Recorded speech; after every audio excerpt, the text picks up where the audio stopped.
Hey guys, welcome to our channel.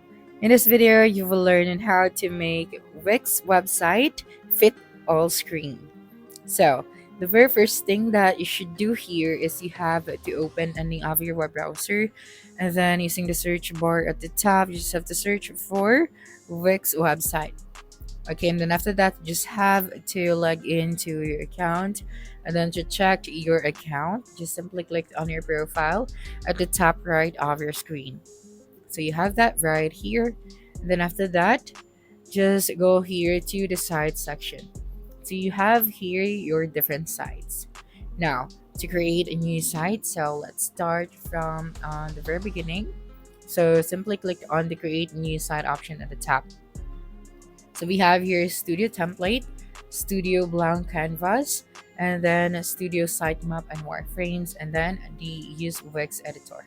So for this one, I'm just going to use the Studio Template, but I'm going to show you as well later on the Studio Blank Canvas. Okay, so when you click on the Studio Blank template, all of the template that you can see here are all responsive template. So it means that it will fit to all screen, whether the visitors of your website using cell phone, tablet, or laptop. So for example, this template. Okay, so let me just preview this one. So we have this three options at the top, or the three different views. So we have the desktop, the tablet, and the mobile phone. So for example, here on the desktop, as you can see, this template is responsive. Now, to check the tablet view, simply click on this one. And this is how it's going to look like when someone using a tablet while visiting your website. So when someone visit your website using a phone as well. So let us see the phone view. So this is how it's going to look like. So just a tip, you have to consider if you are making a Wix website, you have to customize or edit your website using the different views, so that you can also consider that there are some elements that are visible to the desktop view or tablet view that are not visible to your mobile view. So that's what we are going to do today.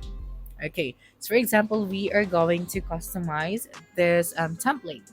So here, let's just customize this one. Okay, so right here, we can now start customizing this website. Okay, so for example, we are going to add a new page. So let me just click on this pages at the top, and then let's click on the manage page. Okay, so we are going to add a new page right here. So here we have page section, dynamic page, or custom member page. I'm just going to add a standard blank page. So here, after that, you'd be able to see here now the new page. So I'm just going to name this one as sample page. All right. Okay, so let me just type out the name of this page. Okay, and then click on enter. Now we are going to close this section, and then let's go to the sample page. Okay, now this is our sample page. So just going to delete all of the elements that we can see here. Okay, so including this one. So let me just close this section. All right, so as you can see right here, the length of this page is, or the background does not fit to your screen. So what you're going to do here is to extend this one, okay, like this, right? And then this one as well at the top. Okay, so now let's try to customize this one using the tablet view.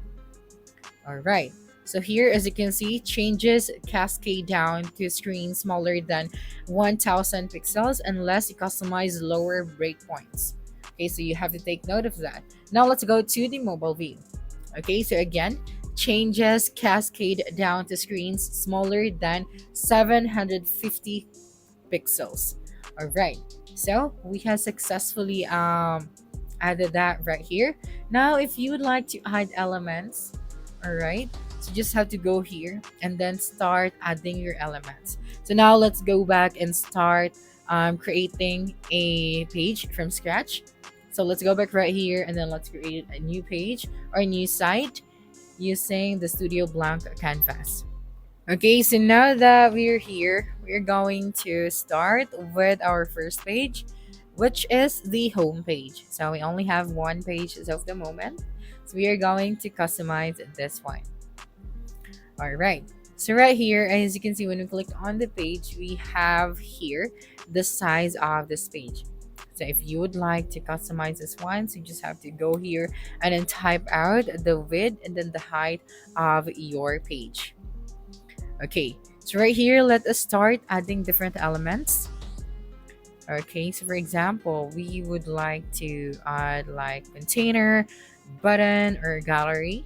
Just going to focus on the layout tools, and then I'm going to add here maybe stacks or just repeaters. So you also have repeaters right here, and then accordions. So if you would like to add this one, just simply click on it. That's right, and then it will be automatically added to your page. Okay, so you have that right here. Now to change the background of this page, just simply click on it and then go here at the right side and then click on this color option. Okay, now to change your color, just go here to the add section and then you just have to select your color. Okay, so for example, that one, and then click on apply after that. As you can see right here, the background does not cover the whole page. So what we're going to do is just to extend this one. Okay, right here at the top. Okay, so again, let me just put this here below. So just have to extend this section. So as you can see, we have successfully covered the whole page, and then we also have this one right here at the top, since this is our header. So if you'd like to change the color of this one, so you just simply click on it and then change the color as well. So if we are to preview this one, okay, and then preview in editor, this is how it looks like using the desktop view. So to check if this customization also adapt to the tablet view, let us change the view here at the top. So we have the tablet view right here. Okay, so this is how it's going to look like. So from here, if you would like to customize this one, so you just have to click on the edit site. Okay, and then we are going to extend this one right here if you'd like to cover up the whole page for this one. We also have here the different common devices. So we have our iPad, iPad Pro, iPhone 13. We also have iPhone 14, Galaxy, and then Galaxy S8. So now that the Wix has an advanced feature where you can also consider the common devices, then you can thoroughly check if the pages of your website is responsive, especially if you are starting creating your website from scratch. So that's it for this video. If you think this video helped you solve your concern, please subscribe, like this video, and leave your comment below. Bye.